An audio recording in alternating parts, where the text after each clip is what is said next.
I am Madison Timmons. I'm Chris Soucy. And we're paranormal specialists who live in the most haunted city on earth, Savannah, Georgia. Every day is Halloween in the line of work, so join us. We spin true haunts, murders, and disturbing Savannah history.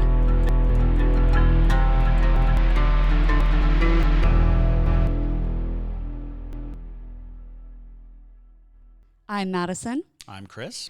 And welcome to the most haunted city on earth.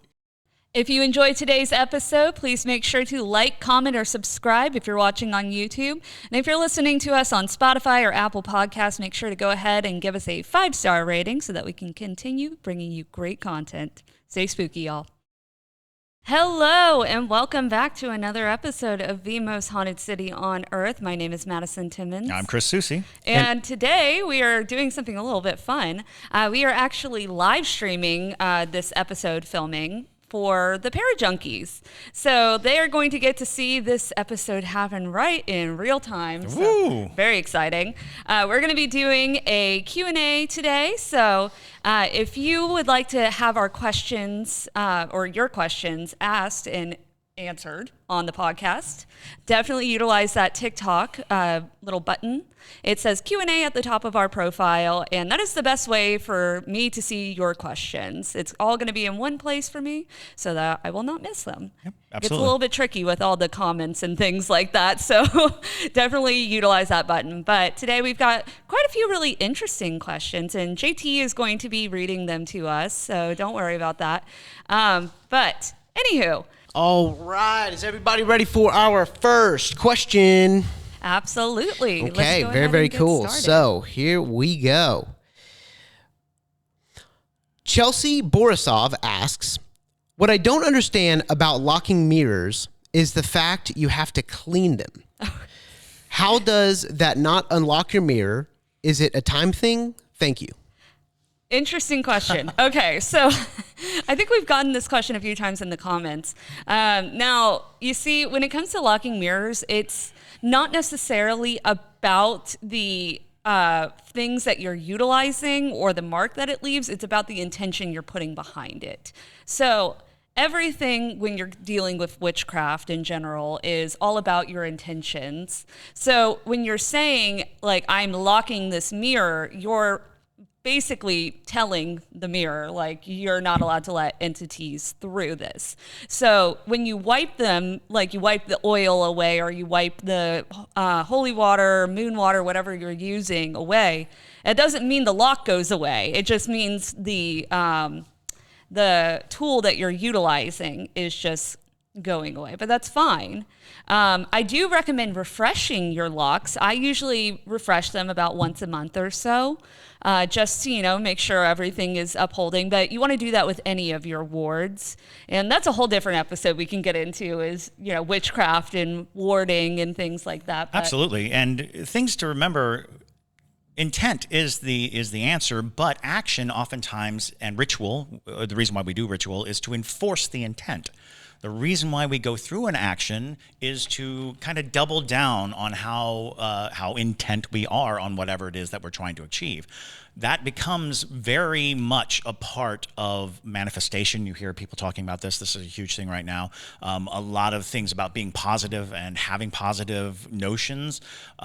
So interestingly enough, your doubt of the longevity of anything you do can play into it. So yeah, when you are wiping it away and you're thinking, I'm wiping away the lock, that is reversing it. You have to constantly uphold the faith in the ritual and the faith in the action so that when you do things, you're not allowing the doubt that it doesn't work to play upon the intent.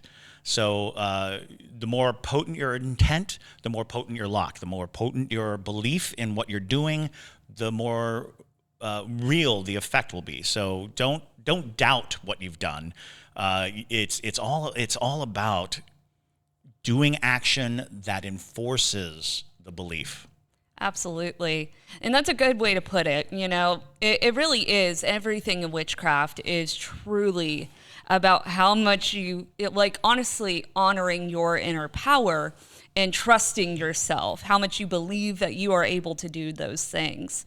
But we can definitely do like a whole episode on witchcraft and, the history of these things and where they come from. It's just like anybody who has that lucky thing, that lucky item. Right. They put a lot of faith in the lucky item. They'll have, that lighter that their father gave them, or that coin that they found one day.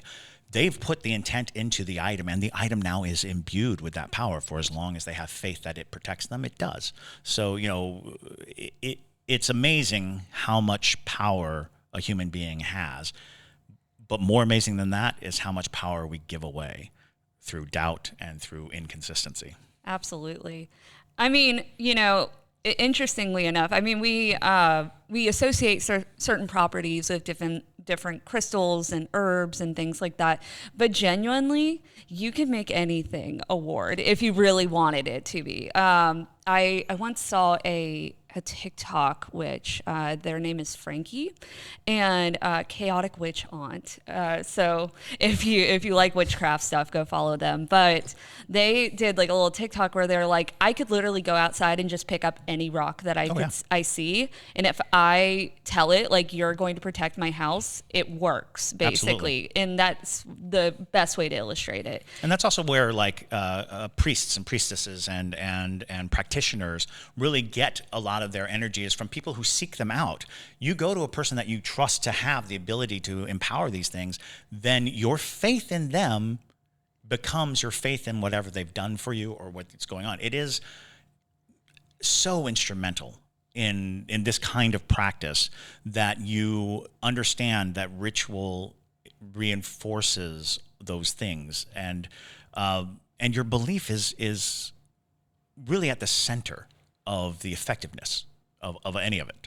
Absolutely. But yes, please bring all the witchy comments and questions. I love it. So, all right, moving on to the next one. Patrick Young asks, how do we go on ghost tours with you? That's a great question, actually. That's a good question. So I do ghost tours weekly. And that is through the Savannah Underground, which, if you didn't know, we have an immersive horror theater. And we are partnered with a tour company called Kelly Tours. So I give the ghost tours on there every Wednesday, Thursday, Friday, Saturday, all the above. So yeah, if you want to take a ghost tour, that's the best way to do it. But I also am open to doing private ghost tours. If you wanted to arrange it, it would just be about opening a conversation, probably through our, maybe through Ghostmail. Yeah, send it through Ghostmail, definitely. And then we can maybe set up a private tour. We're not opposed to it. Yeah. But we don't have anything set up at the moment. Absolutely. I've done a couple of private tours with a few listeners before, and they're really fun. I kind of custom make the tour to your particular interests. So, yeah, if you have things that you specifically want to see, include that also in your email, so that way we can kind of gauge. Right. We would if we were to do it, it would definitely be custom. Absolutely. So. Yeah. So come take a ghost tour. It's fun. It's a good time. It is. They're awesome at it. Alrighty, here we go. Abby Wilsey asks, "Hi from Alaska. Can dogs / animals have any sort of entity or spirit attachments, or can they be entities or spirits? Asking for a friend." Absolutely. Do you have a skinwalker or something? Is this? Are you okay, Abby? Well, it's interesting because if you think about the many stories that are about like pets who have lost an owner, and how their behavior seems to mimic the schedule that they always had, or the classic tale of the dog that goes down to the train station waiting for their owner who passed away. There is a good amount of information to suggest that the spiritual connection between a human and their pet is very intense. And Lord knows there are lots of stories of people who lost pets and still see them or hear them or have sensations of them. I've talked about it on this podcast before, that my dog who passed, I occasionally still see.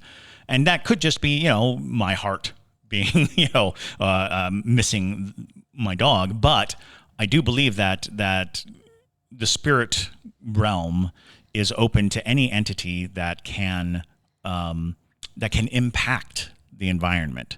So yeah, absolutely, I believe that you can run into ghost pets, and animals can absolutely have attachments. Think of how attached you are to your pet, and if you passed away and your pet was still alive, you'd probably want to visit your pet. Absolutely. I mean, so interestingly, I've heard a couple stories of people saying that their pet has encountered spirits in different ways. One actually is from Radar, who's one of the para-junkies, but also our driver for the Savannah Underground. And she told me about how one of her friends had a dog. Well, she had 2 dogs. One of the dogs passed away. So the dog that was still living would only play with her sister dog in a very particular way. She was the only dog that she'd play like this. And after the other dog had passed away, she got very depressed, very lonely, which happens a lot when you have pets that are bonded to each other in that way. But apparently one day, Karma, the dog that was still alive, started playing like how she did with the dog that had passed. And they're like, what is that? Like, she's like playing with nothing, but they thought that maybe the dog had come back to visit her and was playing with her as a spirit, which I think is a very sweet and heartwarming story. But it does show like maybe, pets that are bonded, because you see a lot of animals, especially rescues, that are bonded, and it makes you wonder if they come and visit each other if one passes. Well, I remember, so my parents had a Cocker Spaniel named Libby. And one night, out of the blue, Libby just started howling. And this was not a noise that Libby made normally, but all night long. Could not console her, could not do anything to keep Libby from having this horrible reaction all night long. My parents ended up taking her to the vet the next morning. Well, it turned out the vet was the where they got Libby. So they take Libby to the vet, and the vet was like, "Oh, Libby, this is so weird because Libby's father died last night. Libby's dad had died that night, and Libby spent the entire night crying." Oh, poor Libby! Oh my gosh, that's so sad. It's interesting how sensitive pets are to different things. On the flip of that question, I don't necessarily think that they're super susceptible to like dark entities attaching to them, but they're very prone to paranormal experiences. My grandmother, who passed away, she's a firecracker, and she likes to be acknowledged on her birthday, and especially by my dad, who that was his mom. And so I want to say like probably 6 or 7 years ago, he forgot to post about her birthday and all that, because it's in August, and sometimes life gets to you. But Sure. Basically, for a week, our family dog, Shiloh, was just losing it all the time. This is the calmest, laziest dog of all time. He does literally nothing all day long, but he was just like constantly like barking, shouting, crying, acting like something was at the top of the stairs, like just seemed like something was tormenting him. And then my dad realized he hadn't posted about his mom. He's like, I wonder if it's my mom, bothering the dog, because Shiloh's bark is just horrific. So that's going to really annoy anybody who's around him. And after he had like acknowledged her birthday, all of it stopped. Oh, there you go. They will, if they're trying to sometimes get in contact with you, they go through your pet in ways to annoy you or get your attention. Sure. So pets are far likely to see than humans. Right. So. All right. Great question. Crystal Smith asks, when I experience deja vu, it is followed by a feeling of anxiety, like something bad is about to happen. What is deja vu, and why does it feel like that? So I think medically, deja vu is just a stimulation of the area of your brain that is responsible for holding memories, and thereby that stimulation creates any new information as a memory. That's how they explain deja vu scientifically. However, there are plenty of paranormal connections to the sensation of deja vu. And it could be a type of precognitive sensation where you've actually noted this moment before. Maybe you've had a dream. Maybe you've had some notion of this time before.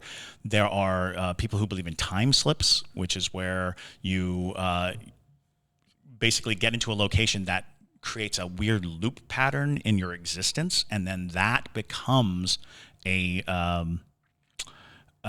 way to see the present as something that has happened before because you've actually time looped through it.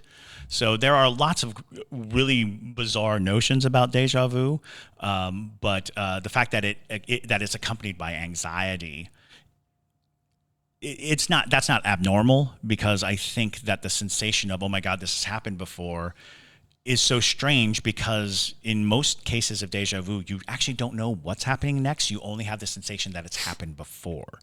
And that can create a lot of anxiety, because you're like, I should know what comes next. I should know what's about to happen, because in my mind, I'm so certain that I've done this before. Mm-hmm.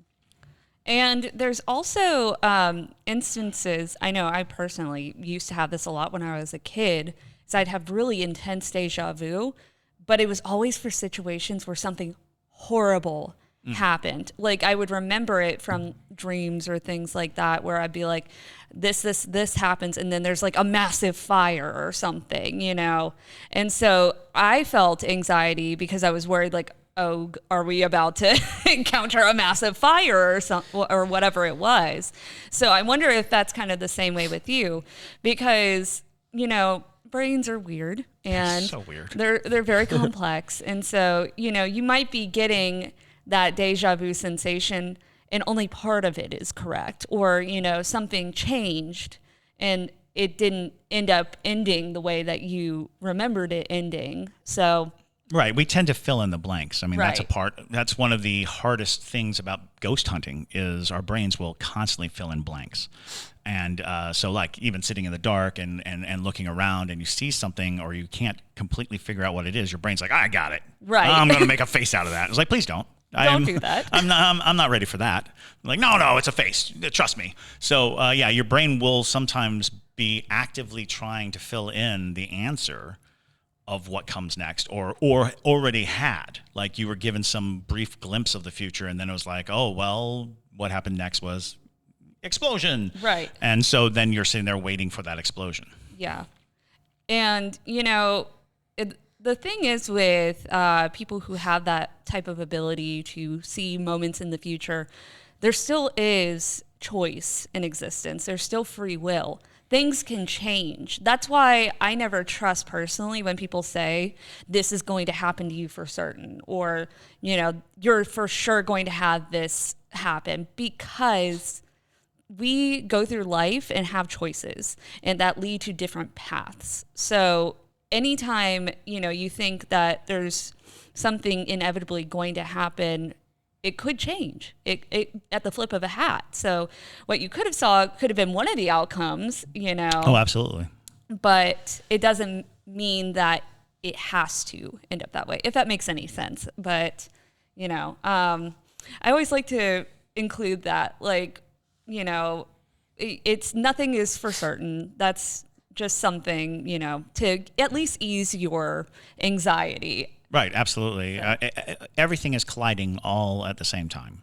So every single moment of your life is a billion possibilities, all going in different directions. So even the most gifted of prophets, what they're probably doing is seeing the most likely outcome. Because even our existence, even us just being here, is only the most likely thing. We're most likely to be sitting here talking to you right now, but it's a good possibility we're not.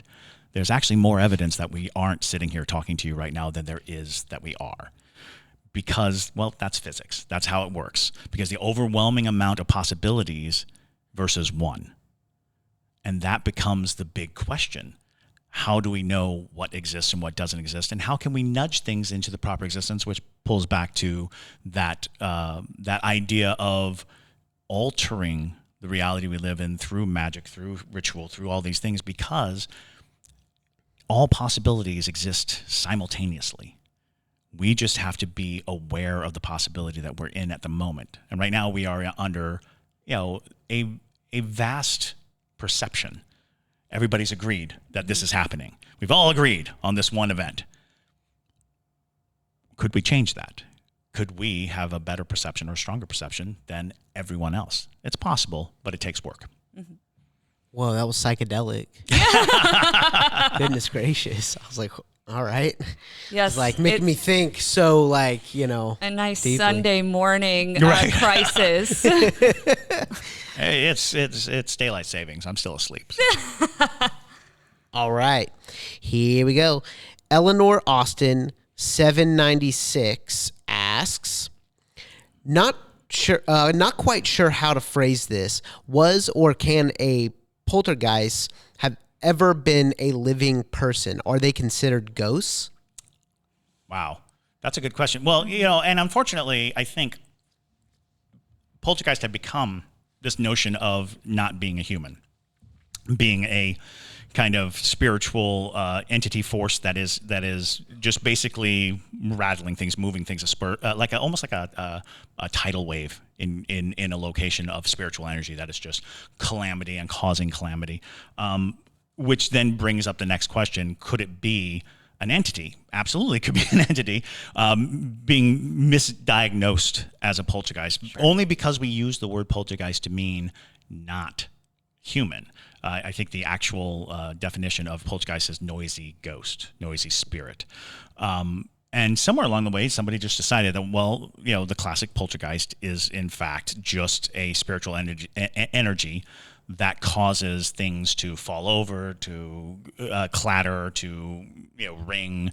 It creates noise. It's a noisy thing. The thing that goes bump in the night, that's a poltergeist in those ideas. So it's not really a question of whether or not a poltergeist could be a person. It's a question of whether or not we are misdiagnosing the sounds and the things as a poltergeist, because we use the word poltergeist to mean non-human. So yeah, absolutely. A something that's causing noises and causing disruptions and causing these things in the middle of the night could be an entity that was once human, trying desperately to be seen, heard, recognized. I also like to lump in with poltergeist the humans that are either losing empathy or any kind of humanity into the more demonic realm, but because they were human, it gets tricky to classify them as anything like that. In that weird realm of residual energy, something that had left enough of a mark for it to still imprint and affect the environment. Because a lot of times residual haunts we don't really consider to be intelligent. Like, we don't think of them as a spirit that is actively doing something as much as it is a condition, like a recording that is being played over and over and over again. However, we have discussed this before, that even in residual cases, the fact that the recording is happening, the fact that the energy is there, by observation and by continual investigation, you could drum up enough of that spiritual energy to kind of extract a little intelligence out of that residual haunting. And the same with the lack of empathy. I tend to think of ghosts in a way where they're basically losing their influence and their ability to represent themselves, and they become kind of empty shells of energy that still maintain and go about. And then we talk about intent again, because when a ghost has only a specific intent, a singular intent, then they stop caring about whether or not they're harming people. They start caring about whether or not what they do will be deemed as evil.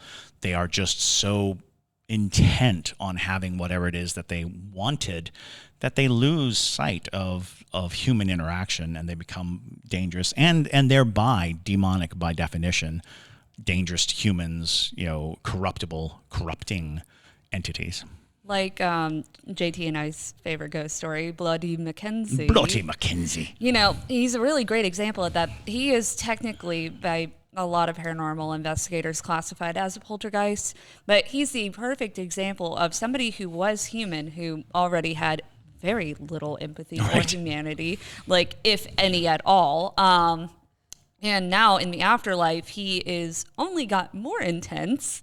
But that's partially because of when they buried him in a mausoleum where he killed thousands of people and had them buried in their makeshift concentration camp. So that's for one. Also, he has got like a major power source behind his mausoleum. Sure. But his intentions are very malevolent. And so, you know, that's why we see activity with him of the tour guides having fires start up in their homes or in their offices, and then people getting scratched and bruised and pushed and maimed in front of his mausoleum. You know, he's a good example of that. And if you have not listened to the Bloody Mackenzie From One to Wicked, you should definitely listen to that, because it's a wild bananas story. But, you know, It is. it is. All right, we have a live question. Ooh, live from question. the Parajunkie live chat. All right, Alexandra Machado asks, any criticism on the current shows about seeing the dead / ghosts, like Ghosts or Not Dead Yet, or even the movie We Have a Ghost? Oh, God, the We Have a Ghost is... I couldn't make it through that movie. It's so cornball. Yeah, I have zero qualms with anybody who wants to make a creative story out of our fascination with ghosts. And you should not watch any of these shows with, well, that's not accurate. Right. Because that's the truth of shows. That's the truth. So the question is, do you enjoy them? So, you know, if we wanted to take a critical look and say, well, that movie's dialogue was, you know, weak and the story was not that great, that's a totally different issue. But if you're asking what our paranormal take on it is, from my point of view, have at it. Tell whatever ghost story you want in any way you want. I remember the first season of American Horror Story. Oh, love that. Such an enjoyable thing, but from a ghost hunting point of view, it drove me nuts. It's so inaccurate. I was like, what? Who did that? How? And why? And why is that person there? And why do they look like that when there should be what? How did they grow? What is happening? So I don't like any show or story where they tell us the rules and then break them without any regard. And that was one. They told us a bunch of rules about ghosts that, you know, made it very specific and very like telling. And then there would be whole storylines that abandoned the rules. So that's my general take is, if you're going to tell a ghost story, make it, and you tell me rules, stick to the rules, because the rules are kind of important for storytelling, because that's how we understand the story. If you break the rules and don't ever, you know, address the fact that you broke the rules, that can cause some issue. That it makes it hard to watch. However, that didn't detract from how good the show was. It just was, you know, in a ghosty storytelling way. It's like, oh wait, I don't understand why. Apparently, you know, if you die in a place, then you're stuck there, unless for some reason you have the ability to go anywhere. Right. And your perception is. I could go on. Right. Right. But as far as like the modern shows that are out, I think it's about your taste in the material, not necessarily how solidly they, you know, follow the rules of ghosts. I completely agree. I mean, like, the thing is I would wager that 98% of people who make these ghost hunting shows have no concept of what it's actually like on a daily experience to encounter spirits, which is fine. And I am totally okay with that. I have made my peace with just accepting that I have a very different experience than a lot of people. But the point being is, with any of these TV shows or movies, it is all about entertainment value, and they don't care if, you know, it's actually accurate to... Right, because the premise of Ghosts, the TV show, which was originally a BBC show, is, you know, the sitcom format. You know, it is a bunch of disparate characters who are all forced to live together and the interactions thereby. And there's a lot of great humor to be derived from that. But if you're watching it with a critical ghost eye, you might have a lot of problems with how the storytelling works. No, if you enjoy it. Yeah. And if you don't watch it. And just take it with a grain of salt, there are plenty of educational ghost, intelligent speeches and shows and things like that. If you're looking for that type of information, but usually things you're finding on Netflix, Hulu, all that, they don't really care. And I would also like to point out, and this is something that's true, fear and humor are very closely linked. Because they are about something that you don't know is going to happening. Humor is about giving you the absurd or the strange, the thing that you didn't see coming. That's what a punchline is. It's like, oh, that's funny because you set this up and then you told me this. Same with horror. Horror is you're living your life and then something horrible happens. Unexpected. The unexpected is the key. Almost everything that scares us will ultimately become comedic. That is how it works. If you watch the old like Dracula and Frankenstein, those movies in the 30s terrified people. They were terrified of them. But it wasn't that long before it was the Three Stooges meet Frankenstein. Yeah. Before it was like Shaun of the Dead too. Shaun of the Dead. Shaun of the Dead is was a great entry into that idea. Yeah. So the fact that we're seeing ghosts and We Have a Ghost and these shows that are now more humorous is telling us that we are coming to grips with that fearfulness that we used to carry with us so much about ghosts. We are now kind of coming around to the idea of acceptance, because anything that we're afraid of, once we've accepted it, becomes funny. Yeah. And that, Freddy Krueger is a great example. Oh, yeah.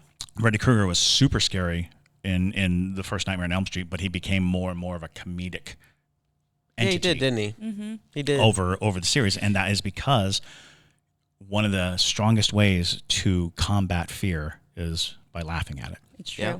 With We Have a Ghost, I will tell you, I think it's an interesting concept of making a ghost seem like they're on the payroll, basically. Because I loved... So, like I said, I did not make it through the movie because it's just a little too... It was just a little too...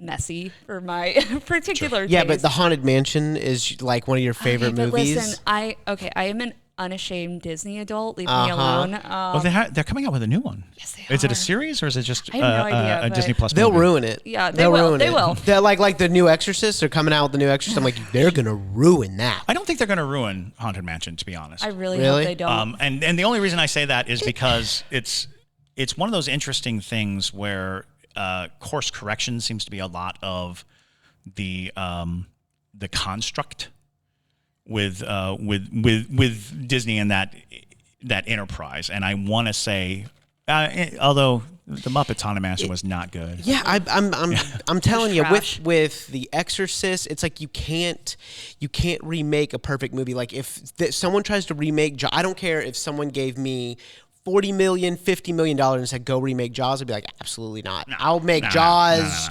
I'll make Jaws 7 or whatever we're at, and I'll make it as good as I can make it, but I'm not going to try to remake something that's already perfect. Same thing with Exorcist, same thing with Tremors, It's true. Yeah. It's true. You don't want to remake Tremors. You want to build upon Tremors, and that's exactly what they've been doing. They've been doing a horrible job. But anyway. Yeah, I was gonna say. That's a Tremors bad example, actually.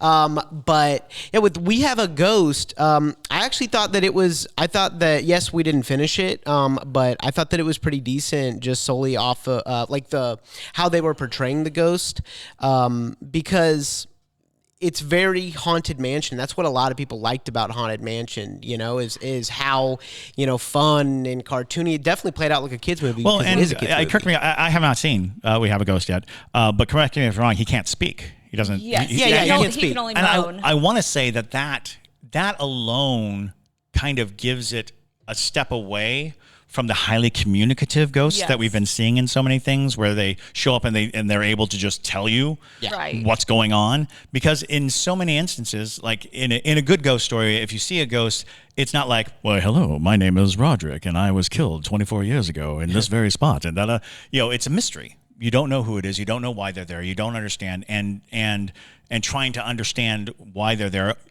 usually is how you get them to rest. Right. Yeah. You help them find their rest by discovering why they're haunting a place.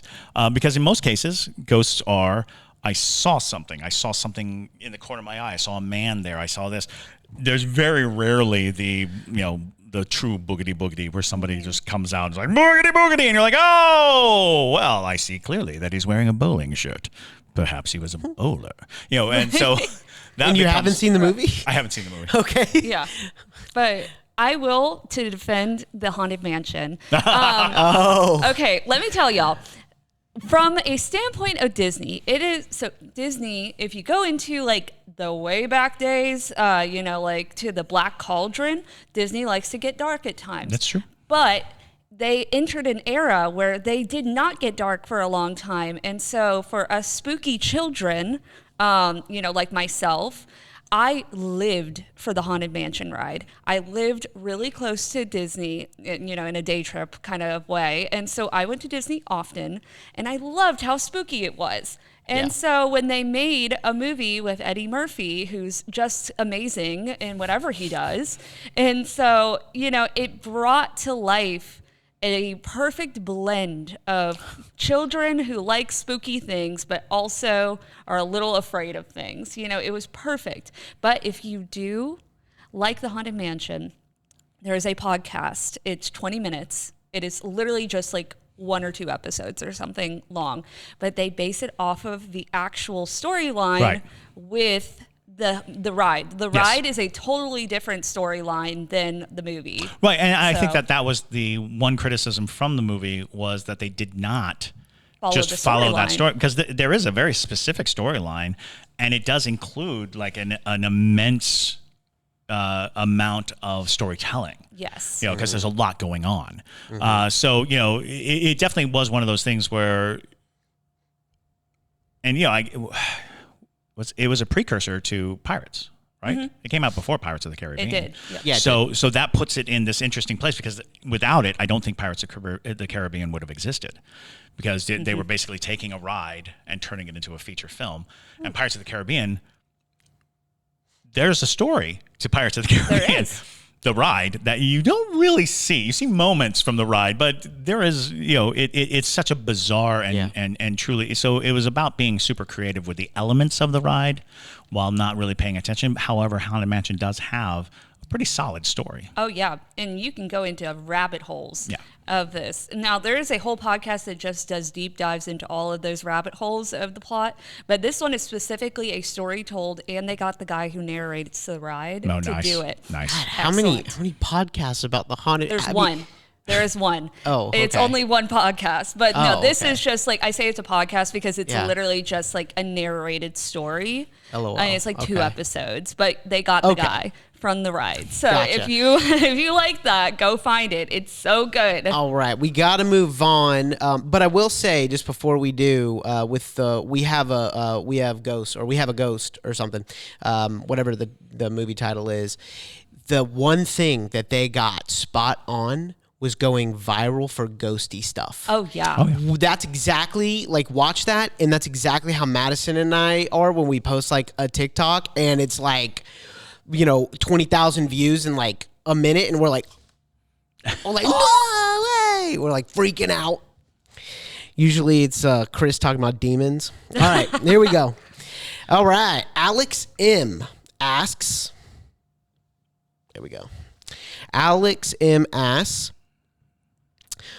on the topic of doppelgangers. Oh boy. Oh yeah. Yeah.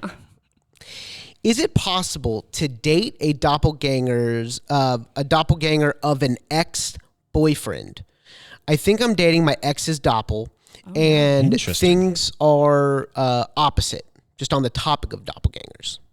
Interesting. That is very interesting. I would like to hear more details of what brought you to this conclusion. Well, and that plays into an interesting thing, because every culture seems to have a version of doppelgangers, and the difference between like having a spiritual doppelganger and having a physical doppelganger, because there is a belief that somewhere in the world there is a person who just looks exactly like you, just by the concept of random choice, just by the idea that, there's only so many facial configurations in the universe. And now that we're up to 8 billion people on the planet, your face is probably repeat. Even if you're, 1 in a million, that means there's, a million of you out there. So worth noting, there is a good chance that the belief that there are people who just naturally have all of your attributes just roaming aimlessly about, there's a good chance that you're going to find somebody who is a double for somebody in your life. Spiritual, or the ghostly doppelganger, that concept, like I said, every culture seems to have one. And we have, of course, brought up like spirits that disguise themselves as people. Like the hag can disguise themselves as a person can actually look like somebody that wasn't originally the hag but is now. Some people will believe that the hag will steal their skin, wear it, and then present themselves as it. Some people think that the hag has the ability to shapeshift into somebody that that's kind of a weird question ultimately, because it's like, if you think it's the doppelganger, that is an interesting take, because the doppelganger ideally has all the memories and has all of the thoughts of who they are assuming the identity of. And that way they would know a lot of things, and they would know what to do and what not to do in a relationship. And maybe the doppelganger is just course correcting whatever went wrong with your ex and is trying to make up for the difference. That's, that actually makes a good story. Like if you wanted to write a story about a doppelganger who fell in love with somebody, and then when that couple broke it off, it's like, no, and then just decided to take up the mantle and undo some of the damage done. And shove the X into the mirror. Exactly. But like I said, I want to hear more details. I know. We need more information, because you can't just say, I think I'm dating my ex's doppelganger, because I'm like, what is the series of events that have led you here? Because I'm trying to think. I believe I think it's Irish. The Irish have a doppelganger that I think is very physical. I think it's called the fetch. The fetch. And the fetch is an identical entity that roams and comes in. But I want to say it is a physical entity, because a lot of times doppelgangers are not always physical. They're spiritual. Their image is of the person, but they don't have as much physical presence as to engage in any type of physical activity. And they're always trying to make fetch happen. I knew it. I was just about to say incoming Gretchen Wieners joke from Madison. I knew it. And I could be wrong. Gosh. It may not be fetch. It was right there for me. It was so. I saw your face. You were like, I got something good to say. Yeah, I was just setting up the joke. It's possible. Yes. It's possible I have the name wrong. All right. We have. Oh, Madison, did you want to? I forgot if you answered that. You want to go for it? Oh no, I'm good. Okay. I completely. More information. Yeah, more information. More information, all right. please. All right. You. Yeah. Shoot in that information. Our last question. This almost concludes our first live stream cool. podcast. Yeehaw. This is really cool. Like, we have one more question, but I'm super lit about this, because it just shows that we're advancing. Like, this is pretty cool. Yes, thank you for bearing with us, y'all, in our technical endeavors, because this is I'm always learning. We're always learning something new. So the last question is from Ashley Werner, and it's for you, Madison. She wants to know if you ever saw a ghost at Disney. Absolutely. I've been waiting all my life for this. Thank you. So I'm sure many of you, being that you all like ghosts, know about the little boy who haunts the Haunted Mansion. So if you don't know that story, basically what happened is this little boy who I want to say was like 8 years old or something of that, along the lines of that age range. And he passed away, and his family got him cremated. Well, the Haunted Mansion was his favorite ride in the entire world, so his mom wanted to spread his ashes in the Haunted Mansion. that's a pretty common request with Disney, where people will come and be like, can I spread my loved one's ashes here because they love Disney? Well, Disney has a strict policy of do not do that. Yeah, please don't. Yeah, so she asked, like, can I spread my son's ashes in the Haunted Mansion? And they're like, please do not. Well, she got on the ride and spread the ashes anyways. And so a lot of people have caught this little boy in photos, basically when he is standing on the side of the ride, and they'll like tell employees saying like, hey, there's a kid, yeah. There's a kid on the side of the ride and things like that. But when they go to look, nobody's there. I've seen the little boy myself. I saw it before I ever knew that was a thing. And I, was like telling my parents, I'm like, hey, there's a kid standing in the cemetery. Because the point in the ride where they take you through the cemetery and all the ghoulies are popping out of the crypts and stuff. Yeah, he was like standing amongst them. And I was like, oh my God, there's a child standing there. And I told my parents and they're like, where's the kid? And and then I was on Twitter when Twitter was still really popular, and I saw the photo pop up, and I was like, oh, wow. So I told y'all, ghosts kind of dupe me sometimes, Sure.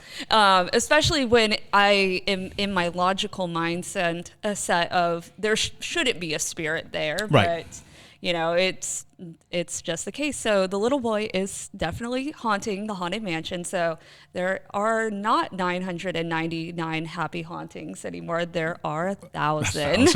And Disney is notoriously haunted. Oh yeah, there's many stories of not even people who just died there, but people who've worked there, people who've spent a lot of their energy there, fans. Absolutely, if I could go to Disney for free, I definitely go to Disney for free. Mm-hmm. And seen on their favorite rides. So many people have had spirits and stories. And I want to say there was actually there's actually a story of Walt Disney himself haunting Disney World, just walking around at night through one of the studio buildings there. But yes, I've heard many stories that there are spirits at Disney World, and it isn't just people who died there or whose bodies are resting there or things like that. Keep in mind that the sheer energy and the sheer life of a location, how much joy, how much wonder, how much exuberance is in a location can draw spirits from near and far. So I definitely would say that Disney is probably wonderfully haunted because the ghosts are probably not angry or vengeful. They're probably being like, I'm in Disney World. Right.